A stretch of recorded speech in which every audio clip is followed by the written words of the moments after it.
$5 billion کی سطح پر بلند کرنا ہے. تو اس سلسلے میں یہ دورہ اس سلسلے میں یہ اہمیت رکھتا ہے کہ تاجروں سے ملاقات ہے, یعنی یہ جی ٹو جی, گورنمنٹ سے گورنمنٹ کی ملاقات بھی ہوگی اور اس میں فیصلے ہوں گے, اور بی ٹو بی یعنی بزنس مین کمیونٹی کے ساتھ بھی روابط ہوں گے, سرکاری سطح پر بھی اور تاجروں کی سطح پر بھی.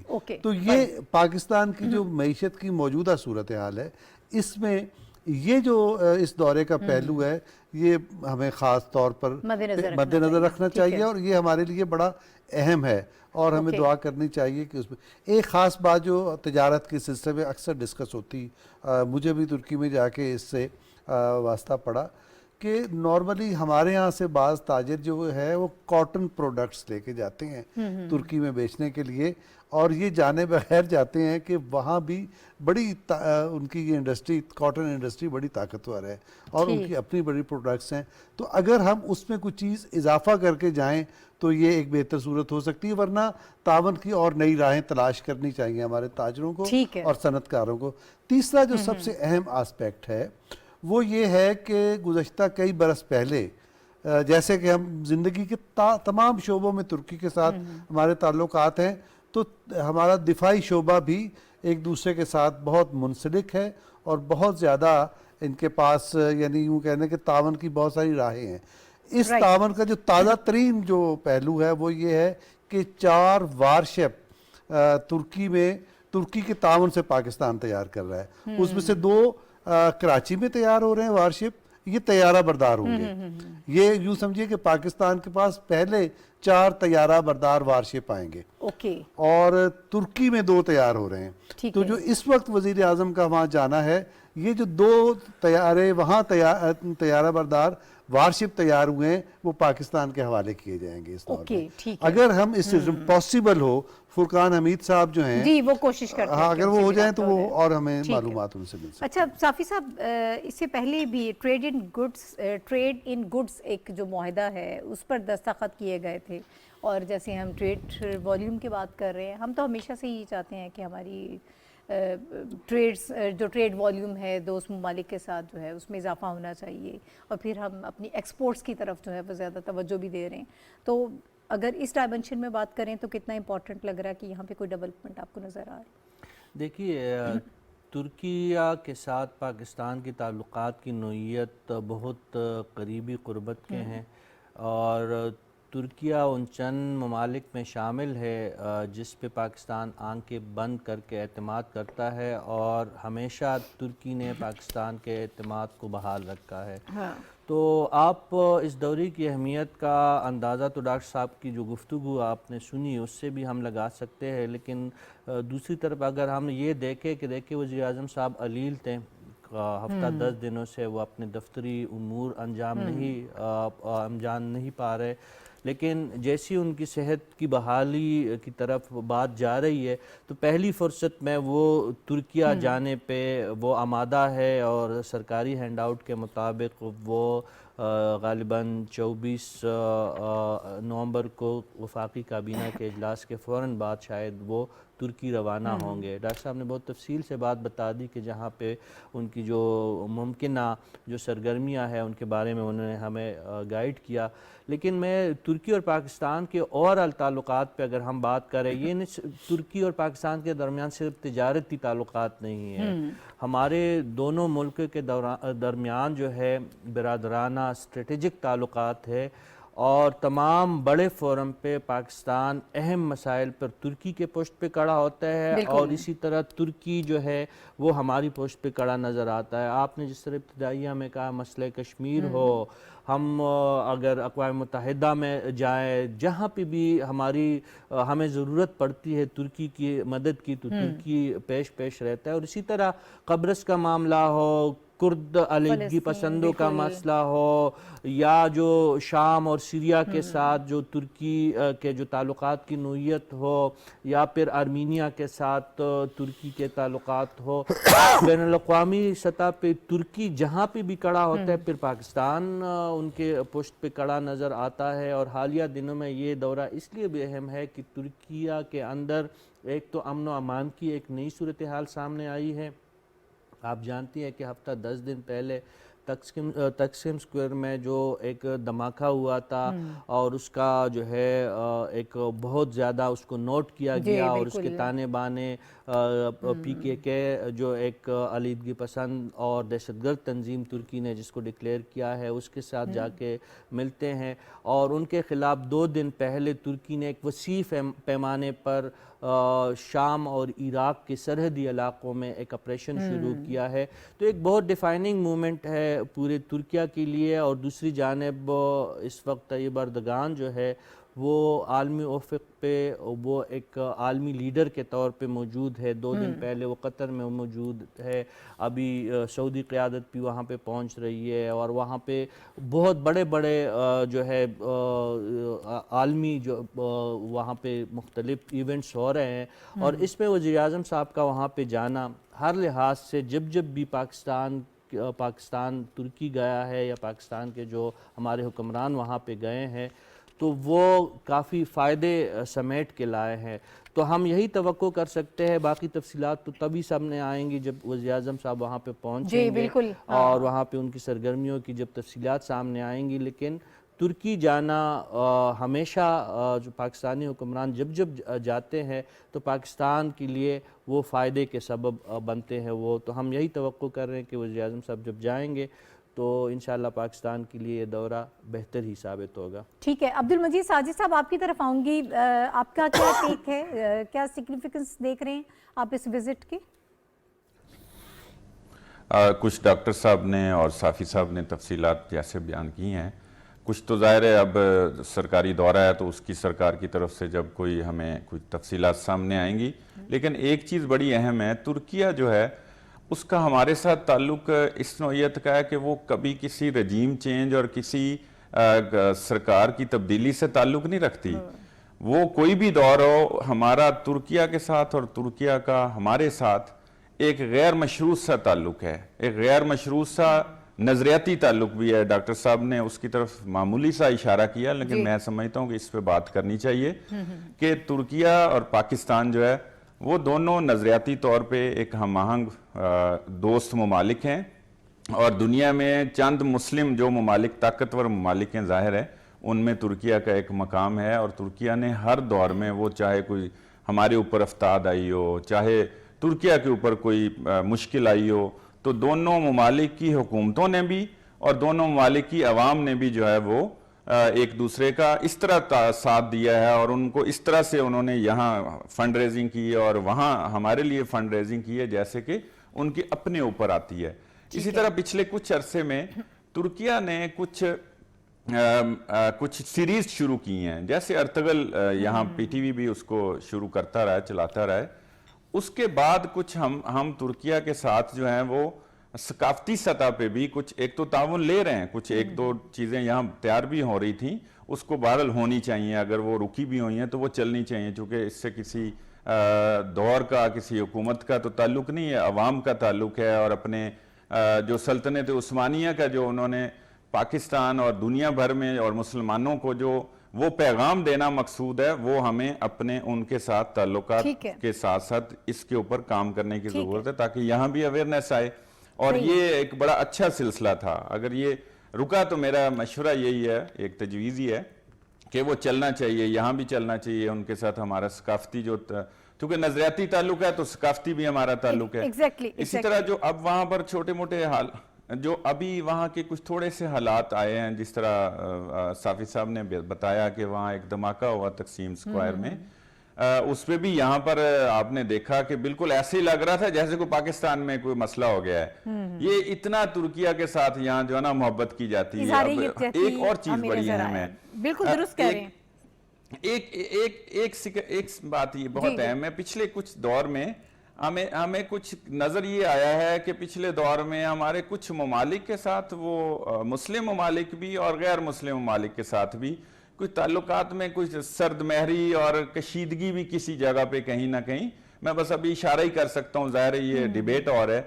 تو اب موجودہ ہمارے وزیر اعظم شہباز شریف صاحب پر یہ بڑا ایک چیلنج ہے کہ وہ ان تمام ممالک کے ساتھ, دوست ممالک کے ساتھ بھی اور جو غیر مسلم ممالک بھی ہیں ان کے ساتھ ظاہر ہے ہمارا ملک جو ہے وہ بڑی اہمیت رکھتا ہے. بالکل ہم صحیح جس کہہ جگہ رہے پہ ہیں، وہ واقع ہیں خارجہ پالیسی ہمارے کو تعلقات ریوزٹ جو کیا ہے بھی جا رہا ہے، بالکل اس پہ کام ہو بھی رہا ہے، اور یہ بہت ساری چیزیں ہم دیکھ بھی رہے ہیں. ٹائم کی تھوڑی قلت ہے، مجھے آگے بڑھنا ہے اپنے اگلے ٹاپک کی طرف.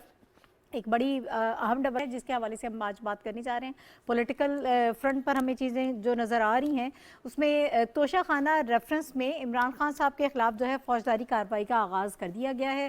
الیکشن کمیشن کی جو فائنڈنگز آئی تھیں توشہ خانہ کیس کے حوالے سے، اس میں انہوں نے سجیسٹ کیا تھا کہ فوجداری کارروائی کا جو ہے وہ آغاز ہونا چاہیے. اس کا آج آغاز ہو چکا ہے، اور اب کتنی مشکلات ہو سکتی ہیں پاکستان تحریک انصاف کے لیے، اور سابق وزیر اعظم عمران خان صاحب اس کیس سے کیسے نمٹیں گے، کیونکہ ضرورت تو اس وقت یہ ہے چونکہ یہ ان کی سیاسی سفر کے لیے بھی بڑا ایک مشکل کیس ثابت ہو سکتا ہے. اور جتنے انالیسس ہیں وہ یہی سجیسٹ کرتے ہیں، اس حوالے سے یہی بتاتے ہیں کہ ان کے لیے کافی مشکلات جو ہیں وہ آنے والے دنوں میں ہو سکتی ہیں اسپیسیفکلی اس کیس کے حوالے سے. لیکن وہ ابھی تک سڑکوں پر موجود ہیں، وہ پراپر شاید اتنی سنجیدگی سے اس کی طرف توجہ نہیں دے رہے ہیں. اس کی کیا وجہ ہے اور آگے جو حالات ہیں وہ کس طرح سے بڑھیں گے؟ ہم ایک لیگل اس وقت پوائنٹ آف ویو جو ہے پروگرام میں شامل کر لیں. ہمیں جوائن کیا ہے قمر دلشاد صاحب نے، سابق secretary election commission of Pakistan ہے.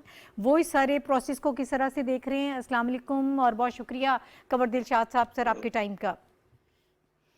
سر دوسرے مرحلے کا آغاز ہو گیا جی، جو فائنڈنگز الیکشن کمیشن نے دی تھی اس پر اب جو ہے وہ کارروائی کا آغاز ہو گیا ہے. اب ٹرائل کورٹ آبویسلی اس کے حوالے سے ساری یہ پروسیڈنگز ہوں گی. تو انیشیلی آپ کو کیا لگ رہا ہے کتنی مشکلات ہو سکتی ہیں عمران خان صاحب کے لیے اس حوالے سے؟ سب سے بڑی اہم بات ہے کہ آپ کا جو پینل بیٹھا ہوا ہے یہ بہت تاریخ پر بڑی گہری نظر ہے. تو ان کی موجودگی سے فائدہ اٹھاتے ہوئے میں چند سیکنڈ بات کروں گا اپنے توشہ خان سے پہلے کہ جناب ہمارے تمام جتنے بھی رائٹرز ہیں یا پاکستان کی بڑی پولیٹیشین ہیں انہوں نے معاہدہ استنبول کا ذکر نہیں کیا. صدر ایوب خان نے 64 میں ترکی کے ساتھ معاہدہ استنبول کیا تھا، اور وہ کوٹے سے لے کر استنبول تک ایک روڈ باقاعدہ روڈ بنانا تھا معاہدہ استنبول. اس کے تحت باقاعدہ وہی سڑک جا رہی تھی، وہی معاہدے کے تحت معاملہ ہوتا. ٹرین، سڑکیں، موٹر وے کا نام استعمال نہیں ہوتا تھا، وہ باقاعدہ معاہدہ ہو چکا تھا.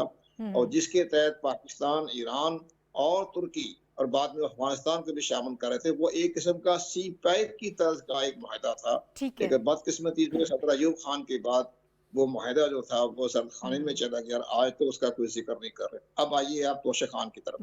ترکی ہمارا بہت گہرا دوست ہے، ترکی سے ہم بڑے فخریہ ہمارا وہ دوست ہے، اور کتنا ہی ہمارے اندر نشیب و افراد ہوتے رہے ترکی ہمارے ساتھ کھڑا ہے. اب سب سے بڑی اہم بات یہ ہے جو آپ توشہ خان کی طرف آ رہی ہیں. توشہ خان کا کیس بہت سیریس ہو گیا ہے. وہ سیریس اس لیے ہو گیا کہ اس پہ عمران خان کے وکلاء نے بھی اس پر سنجیدگی سے کام نہیں کیا. جس وقت شروع میں جب توشہ خان کا ریفرنس آ رہا ہے صرف اپنے پارلیمنٹ کی طرف سے، یعنی اسپیکر قومی اسمبلی، آئینی سربراہ ہیں، اسپیکر ہیں، ان کی طرف سے جو ریفرنس آتا ہے اس کی بڑی اہمیت ہوتی ہے. اب الیکشن کمیشن پاکستان نے اسی ریفرنس کی روشنی میں فیصلہ دیا. اس میں نے اسٹیٹ بینک آف پاکستان کو بھی آن بورڈ کیا، کیبنٹ سیکرٹری کو آن بورڈ کیا، ایف بی آر کو بھی ساتھ رکھا. اور اس کے بعد انہوں نے تمام حقائق جاننے کے بعد انہوں نے فیصلہ سنا دیا کہ عمران خان صاحب جو ہیں وہ آئین کی آرٹیکل 163(1)B کے تحت ان کو نااہل قرار دے دیا. اور اس میں چونکہ گنجائش یہ تھی کہ جو موجودہ اسمبلی تک، صرف موجودہ اسمبلی تک وہ ان کی اس میں تک وہ نااہل رہیں گے. اب آپ تھوڑا سا آگے چلے، ہاں وہ ہو گئے، نااہل ہو گئے، وہ تو ابھی تک نااہل ہیں.